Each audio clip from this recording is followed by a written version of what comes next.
सिंह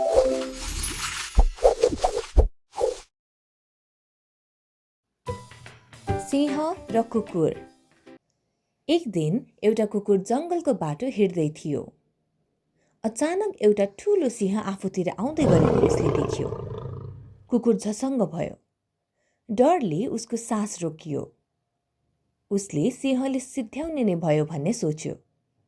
कुकुरले वरिपरि हेर्यो। चारैतिर घना जङ्गल बाहेक केही थिएन। यत्तिकैमा कुकुरले आफ्नो अगाडि सुकेका केही हड्डी देख्यो। अनि सिंहले सुन्ने गरी उसले भन्यो, आहा, आज त सिंहको मासु खाएर बडो मजा आयो। सिंहको मासुले पेट त भरियो, तर अझै मन भरिएको छैन। अझै अर्को एउटा सिंह खान पाए कस्तो मजा आउँदो हो। नजिकै आउँदै गरेको सिंहले कुकुरको कुरा सुन्यो। यो सुनेर सिंह पनि झस्कियो। उसले सोच्यो, यो कुकुर त साह्रै बलियो र डरलाग्दो रहेछ बा।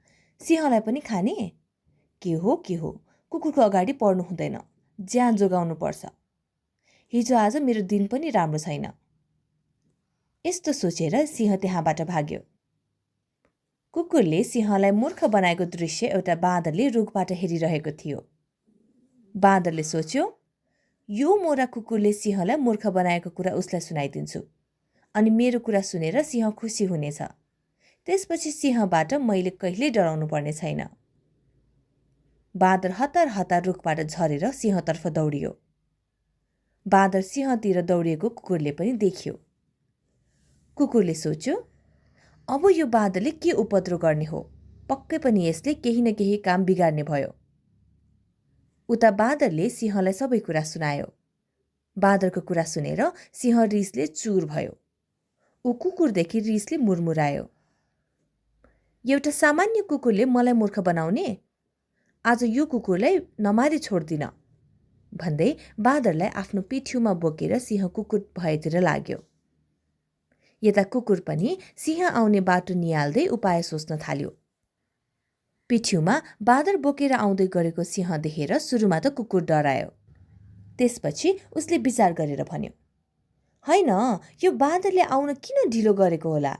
झन् सिंहलाई फकाउँदै लिएर आइज भनेर पठाएको, अहिलेसम्म आइपुगेन। कुकुरले सिंह नजिकै गएर थप्यो, कुनै दिन 2वटा सिंह खाने कुकुर पनि थियो भन्ने इतिहासमा नाम लेखाउने मेरो इच्छा आज बल्ल पुरा हुने भयो। कुकुरको कुरा सुनेर सिंह फेरि डरायो। ऊ बाँदरलाई त्यही लडाएर कुलेलाम ठोक्यो। कुकुरको चलाखी देखेर अब भने बाँदर पनि छक्क पर्यो। त्यसैले जीवनमा समस्याहरू आइरहन्छन्। बुद्धि र विवेक प्रयोग गरेर तिनको समाधान गर्नुपर्छ।